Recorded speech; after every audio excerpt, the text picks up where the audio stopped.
وہ بیٹی جس کو اپنے دشمنوں سے بچانے کے لیے آپ کو اسے خود سے دور بھی کرنا پڑا، آپ نے وہ بھی چپ چاپ سہ لیا، جبکہ آپ اپنی بیٹی کو دیکھے بنا بھی نہیں رہ سکتے تھے، اور اسی بیٹی کی خاطر زندگی بھر آپ نے دوسری شادی بھی نہیں کی۔ آج اسی بیٹی سے اس کی محبت چھیننا چاہتے ہیں، اور محبت جب چھینی جائے تو انسان کے وجود میں صرف سناٹے باقی رہتے ہیں۔ میں آپ سے ذات پات رتبے میں کم سہی، مگر صرف ایک بار سوچیے، کیا میں آپ کی بیٹی کے قابل نہیں ہوں؟ کیا میرے اندر صرف ایک نوکر کا بیٹا ہونے کے علاوہ کوئی عیب ہے؟ اگر آنکھیں بند کر کے سوچیے تو کیا آپ نہیں چاہیں گے کہ آپ کی بیٹی کو ایک ایسا شوہر ملے جو اس کی حفاظت خود کی جان سے زیادہ کرے، جو اس کی خاطر اپنے سینے پر زخم کھانے کے لیے بھی تیار ہو؟ صرف ایک بار سوچیے گا ضرور۔ اپنی بیٹی کو زندگی بھر ہر خوشی دیتے رہے ہیں تو اسے اس کی آگے کی پوری زندگی جو اس نے گزارنی ہے اسے جینے کا حق بھی دے دیجیے۔ میں آپ کو زندگی میں کبھی مایوس نہیں کروں گا، اگر کبھی کروں تو اس پسٹل میں موجود 6 کی 6 گولیاں میرے سینے میں اتار دیجیے گا۔ وہ دھیمے لہجے میں بولتا جا رہا تھا اور رانا جمال کا ہاتھ نیچے ہو گیا۔ جاؤ، یہاں سے چلے جاؤ، اس سے پہلے کہ میرا دماغ مزید خراب ہو جائے اور میں کچھ کر بیٹھوں، جاؤ یہاں سے۔ وہ سرد لہجے میں بولے تو شہروز گہرا سانس بھرتا ہوا باہر کی جانب بڑھ گیا۔ اگلے دن بھی رمائزہ شادی میں شرکت نہیں کر سکی تھی۔ شہروز بھی مصروفیت کی وجہ سے اسے ملنے نہ پایا۔ وہ پورے گھر میں جلے پاؤں کی بلی کی طرح بے چین سے پھر رہی تھی۔ رانا جمال سے اس دن سے بات چیت بالکل بند کر رکھی تھی، اور انہیں دیکھتے ہی وہ اپنے کمرے میں بھی خود کو قید کر لیتی تھی۔ آج وہ لاؤنج میں بیٹھی بے مقصد چینل پہ چینل بدل رہی تھی کہ تبھی رانا جمال اپنے آفس سے گھر پہنچے۔ وہ انہیں دیکھتے ہوئے کمرے میں جانے لگی۔ جب انہوں نے اسے پکارا، وہ لڑکا تمہیں اپنے باپ سے زیادہ عزیز ہے، اس باپ سے جس نے تمہاری خاطر اپنی جوانی تک قربان کر دی۔ وہ کر بھرے لہجے میں بولی تو وہ لب کچلتے ہوئے ان کی طرف مڑی۔ آپ سے زیادہ عزیز نہیں ہے ڈیڈ، مگر میرے دل کو اچھا لگتا ہے، مجھے اس کا ساتھ اچھا لگتا ہے۔ میں اپنے دل کو کیسے سمجھاؤں، لیکن اگر آپ کہیں گے تو میں اسے چھوڑ دیتی ہوں، لیکن میں زندگی بھر کسی اور کو کبھی نہیں اپناؤں گی، اور ایک ادھورے پن کے ساتھ ہمیشہ کے لیے زندگی گزاروں گی جیسے آپ نے گزاری ہے۔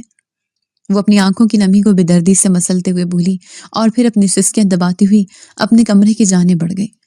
رانا جمال گرنے والے انداز میں صوفے پر بیٹھ گئے اور سامنے لگی اپنی شریک حیات فائقہ بیگم کی تصویر کو دیکھنے لگے۔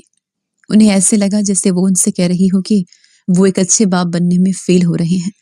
فائقہ بیگم سے ان کی لو میرج تھی اور وہ فائقہ بیگم سے بے انتہا محبت کرتے تھے، مگر فائقہ بیگم رمائزہ کو جنم دینے کے کچھ عرصے بعد ہی دنیا سے رخصت ہو گئی، اور اس وقت رانا جمال کو لگا جیسے ان کی زندگی میں کوئی مقصد نہیں رہا۔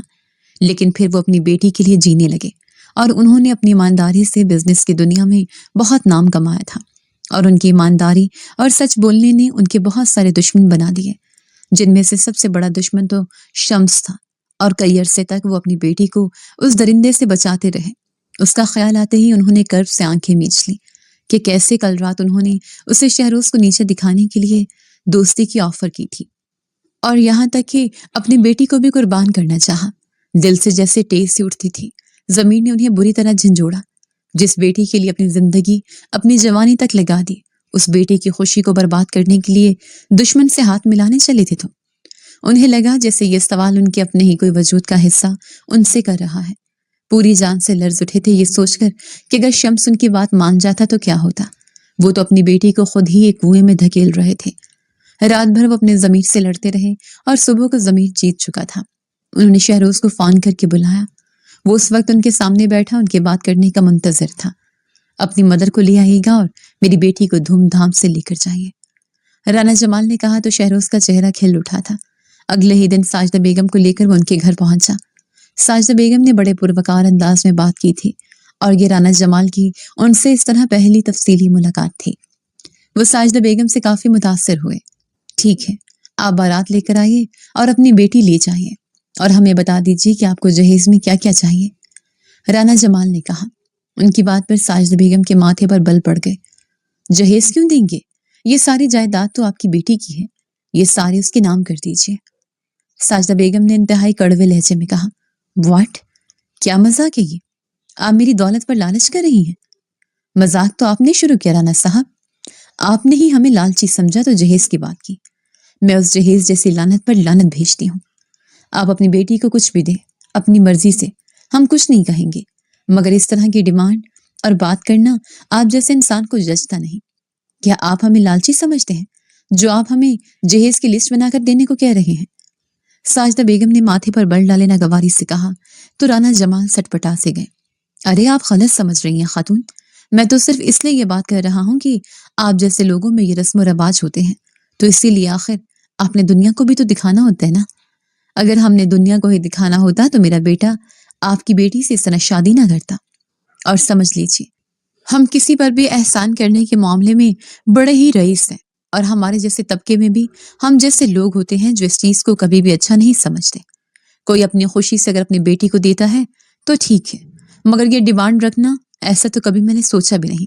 اور میں نے اپنی بیٹیوں کی شادی بھی ایسی جگہ پر کی ہے جہاں ان لوگوں نے جہیز نہیں مانگا۔ جو جہیز کا لالچ کر سکتے ہیں وہ کل کو اور بھی ڈیمانڈ کر سکتے ہیں، اسی لیے میں ایسی چیزوں کے خلاف ہوں۔ ساجدہ بیگم نے اب کی بار سنجیدگی سے کہا اور لہجہ بھی پہلے سے کافی دھیما تھا۔ بہت سخت خاتون ہیں آپ، اپنے اصولوں میں میری طرح۔ ساجدہ بیگم کے گھڑنے پر وہ جلدی سے اپنی بات کو پورا کرتے ہوئے بولے۔ شہروز اور عمائزہ اپنی ہنسی دبا رہے تھے۔ شادی کی ڈیٹ فکس ہو چکی تھی، گھر میں شادی کے فنکشن چل رہے تھے اور مایوں، مہندی، قوالی نائٹ، ہر فنکشن بخیر و عافیت ہو چکا تھا۔ مگر ان فنکشن میں اس بار اور بھی کچھ ہوا جو سب سے دلچسپ تھا۔ وہ تھا ساجدہ بیگم اور رانا جمال کے درمیان وہ طنز و مزاح۔ رانا جمال مزاح میں بھی کوئی بات کرتے تو ساجدہ بیگم ان کو طنز میں جواب دیتی، اور یہ سب نے ان کی محفلوں کو چار چاند لگا دیے تھے۔ وہ سب ان کی اس نوک جھونک کو کافی انجوائے کر رہے تھے، اور رانا جمال کا اخلاق دے کر سب لوگ ہی بہت متاثر تھے۔ آج بارات تھی، رانا جمال کی آنکھیں بار بار نم ہو رہی تھیں۔ بڑی مشکل سے انہوں نے اپنی لاڈلی کو رخصت کیا تھا، اور وہ بھی کتنی دیر ان کے سینے سے لگی روتی رہی تھی۔ حالانکہ وہ اس طرح ان سے کئی بار دور رہی ہے، مگر اس بار نہ جانے رونا کیوں آ رہا تھا۔ وہ اس وقت بیڈ کے بیچوں بیچ گھونگھٹ نکالے بیٹھی تھی۔ کچھ دیر بعد دروازہ کھلا تو اس کے دل کی دھڑکن جیسے کانوں میں سنائی دینے لگی۔ شہروز چلتا ہوا قریب آیا اور پاس آ کر اس کا گھونگھٹ ہٹا کر اسے مبہوت سا دیکھتا رہ گیا۔ یہ حسن واللہ ہماری جان لے لے گا آج، قسم سے آج تو ایسا لگ رہا ہے جیسے چاند زمین پر اتر رہا ہے۔ شہروز خمار آلود لہجے میں بولتا ہوا اس کے قریب ہوا۔ وہ شرما گئی، پھر مسکراتے اس کے سینے میں سما گئی۔ آج کی رات ہمارے ملن کی رات ہے، ہم دو ادھورے لوگوں کے پورے ہونے کی رات۔ وہ گھمبیر لہجے میں بولتا ہوا اس کے لبوں پر جھک گیا۔ رات دھیرے دھیرے بیت رہی تھی اور وہ دونوں کی سرگوشیاں ہوا میں تحلیل ہو کر جیسے ایک سانس سا پیدا کر رہی تھی۔ وہ دونوں ایک دوسرے کے پیار میں پور پور ڈوب چکے تھے، اور چاند ستارے ان کے ملن پر انہیں دعائیں دیتے جا رہے تھے۔ کچھ دن بعد یہ مری کے ہوٹل کا منظر تھا۔ رات کی خاموشی گہری تھی، لیکن ان دونوں کے درمیان ایک عجیب سی بے قراری جاگ رہی تھی۔ کمرے میں جلتی آگ کی روشنی ان کے چہروں پر سنہرا لمس چھوڑ رہی تھی، جبکہ باہر برف کی سفیدی پورے منظر کو خواب جیسا بنا رہی تھی۔ وہ شہروز کے بہت قریب کھڑی تھی، اتنی قریب کہ دونوں کی سانسیں ایک دوسرے سے ٹکرا کر گرم دھند سا بنا رہی تھی۔ شہروز نے دھیرے سے اس کا چہرہ اپنے ہاتھوں میں لیا۔